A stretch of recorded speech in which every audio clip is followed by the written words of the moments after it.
came here today to talk to you about engagement, about how we can leverage social media, the tools of 2013 communication, to actually get more Americans engaged in shaping and moving policy in the United States. So right now, this year, perhaps the biggest issue in US policy is going to be immigration. It's going to be the issue in front of Congress for probably the next 6-8 months. It's going to be in the media. You're going to hear it everywhere.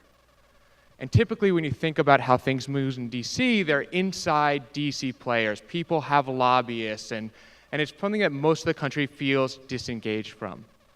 But the reality is, this is a debate Americans can have a profound role in moving. And it's a debate that has a huge impact for the US economy. If you think about why we have one of the strongest economies in the world, immigration plays a huge part in that. So if you think about America's strongest companies, things that define our economy, think about our Fortune 500 companies. More than 40% of US Fortune 500 companies were founded by an immigrant or a child of an immigrant. It's a huge part of how we got where we are. And as we think about where we're going forward, immigration plays a very important role. So think on 4 challenges that face the United States. First, we have a big aging crisis. Every day, 10,000 baby boomers retire. You think about what that means for the economy. There's some really obvious things. You think about, well, there are more senior citizens. We're going to have Social Security concerns. We're going to have a lot more concerns than that. Think about the housing market. For most Americans, almost all of our wealth is tied up in our home. Well, right now, there are 5 workers for every senior. With baby boomers retiring in such large numbers, all of a sudden it's going to go up by 70% in the next 20 years. It's an amazing number. So it's going to be 3 workers for every senior. And when we try and sell the homes and downsize, there won't be people to buy them. Well, immigration turns out to be a really important solution to that. Because instead of 5 workers to every senior, among immigrants, it's 28 workers to every senior. Take another crisis that we face, which is a skills crisis. People say there are 8% unemployment. Millions of Americans can't find jobs. There must not be jobs. But there are jobs. According to the US government, there are 3.5 million jobs we can't fill right now because we can't get workers with the skills. And the labor market's not a zero-sum game. If you get workers, companies grow. And it turns out, if you look at the jobs we can't fill, immigration, again, is a very good solution. Immigrants are far more likely to be low-skilled, and they're far lower likely to be high-skilled. So if you think about healthcare, with the aging, with all the baby boomers retiring, we're going to need a lot of doctors, and we're going to need a lot of home health aides at the low-skilled end. Immigrants are more than twice as likely to fill both those roles. Another one's new business. Over the last 30 years, almost all net new job creation has come from new business. Well, in 2011, immigrants started 28% of all businesses in this country. They're 12.5% of the population. That's a huge role, and it's an important and it's an increasing role. When we think about how we're going to grow out of the recession, we want people who are risk takers, who are going to entrepreneurial, who are going to leave their home, go somewhere else where maybe they don't speak the same language, and they're going to try and make a better life.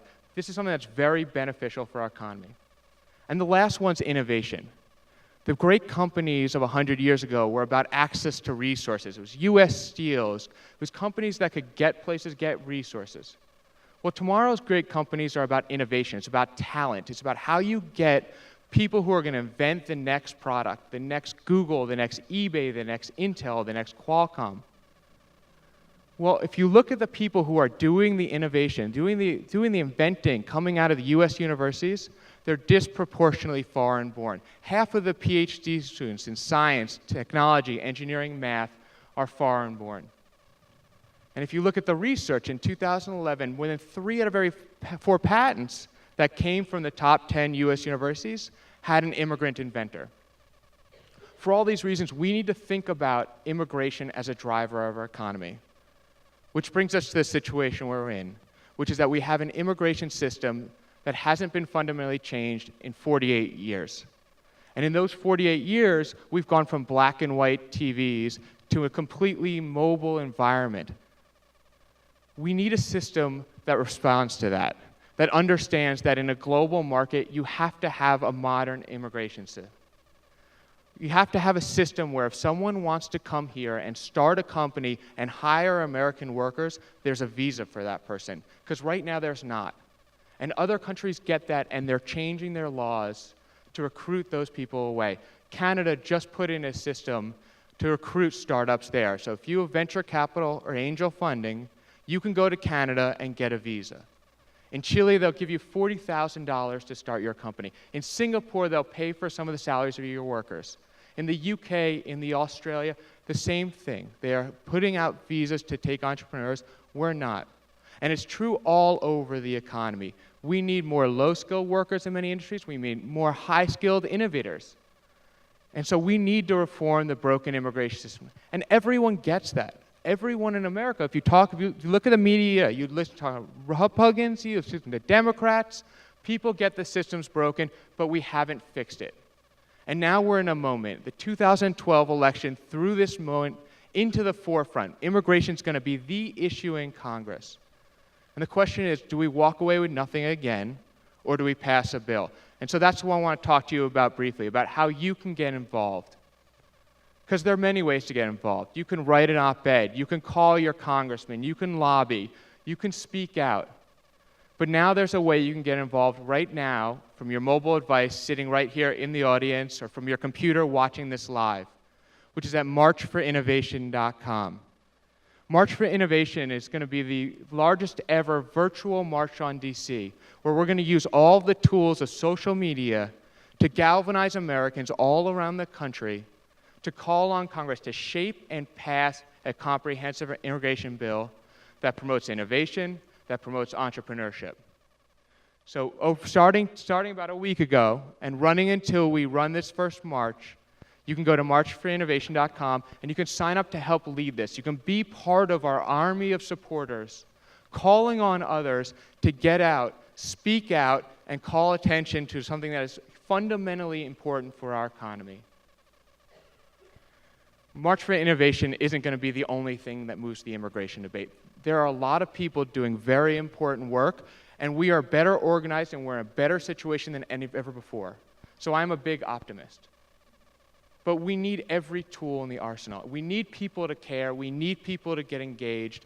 And in 2013, the way to do that is to think about every tool you have. How do we communicate? We communicate on Facebook, on Twitter, by Tumblr.